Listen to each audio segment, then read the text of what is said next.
प्रिय श्रोता बंधु नमस्कार। मैंने आपको पिछले भाग में बताया कि माता पार्वती जगत जननी जगदम्बा शिव भक्त तंबूरू से बार बार समझा रही हैं कि वह बिंदुक महान पापी था।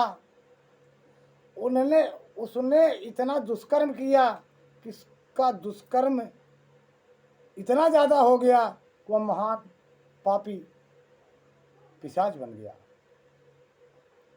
अपने पत्नी का परित्याग करके दुष्टों के स्वर्ग में आनंद मनाता था। वह मृत्यु पर्यंत दुराचार में ही फंसा रहा। फिर अंतकाल में वह उसकी जब मृत्यु हुई तो वह नरकगामी बना और नरकगामी में बनने के बाद कुछ समय के पश्चात वह विंध्य पर्वत पर पिशाच बन गया। वह दुष्ट पिशाच और पापों का फल भोग रहा है। तुम उसके आगे यत्नपूर्वक शिव पुराण की उस दिव्य कथा का प्रवचन करो जो परम पूर्णमयी तथा समस्त पापों को नाश करने वाली है। शिव पुराण की कथा का श्रवण सबसे उत्कृष्ट पूर्ण क्रम है। उससे वहाँ हृदय शीघ्र ही समस्त पापों से शुद्ध हो जाएगा और वह प्रेतियों से परित्याग कर देगा।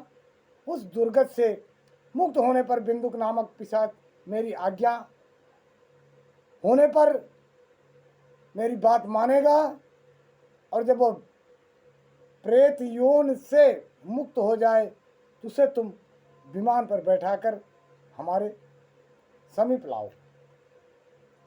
प्रिय श्रोता बंधुओं, महेश्वरी उमा के इस प्रकार आदेश देने पर गंधर्वराज तंबूरू मन ही मन बड़े प्रसन्न हुए।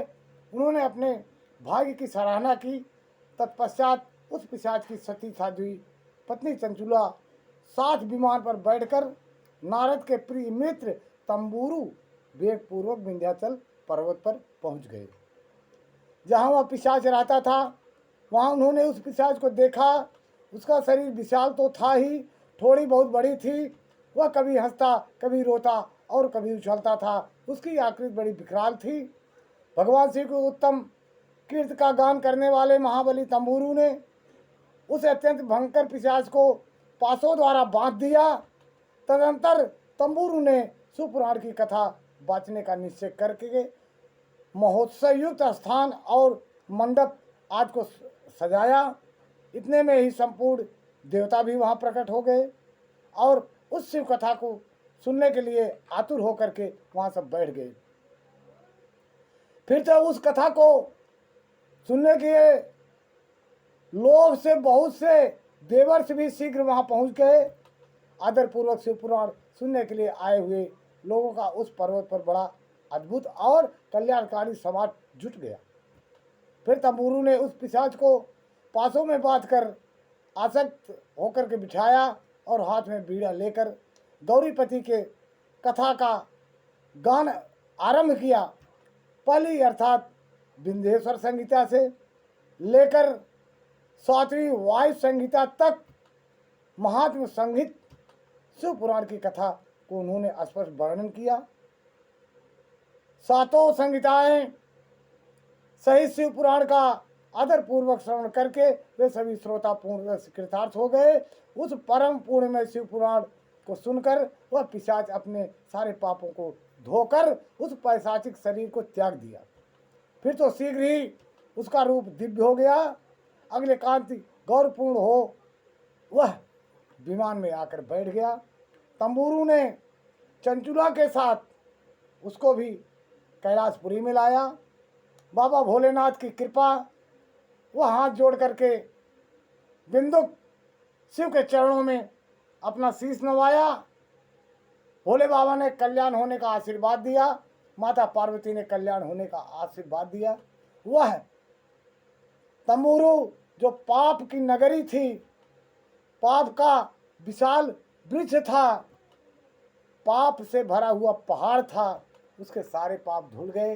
वह शिव का भक्त हो गया। शिव का महान भक्त बन करके, गण बन करके उस कैलाशपुरी में वास करने लगा।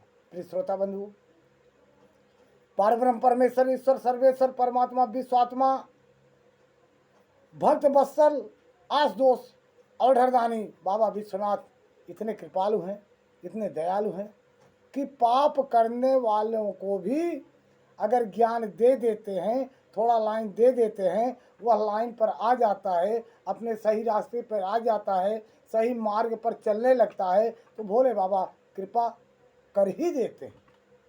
उनका काम ही है कि भटके को राह दिखाना, जो अपनी राह से भटक गया उसे सच राह पर लाना और ला करके उसके जीवन की सत गति, यानी अच्छाई ही करना, बुराई नहीं करना।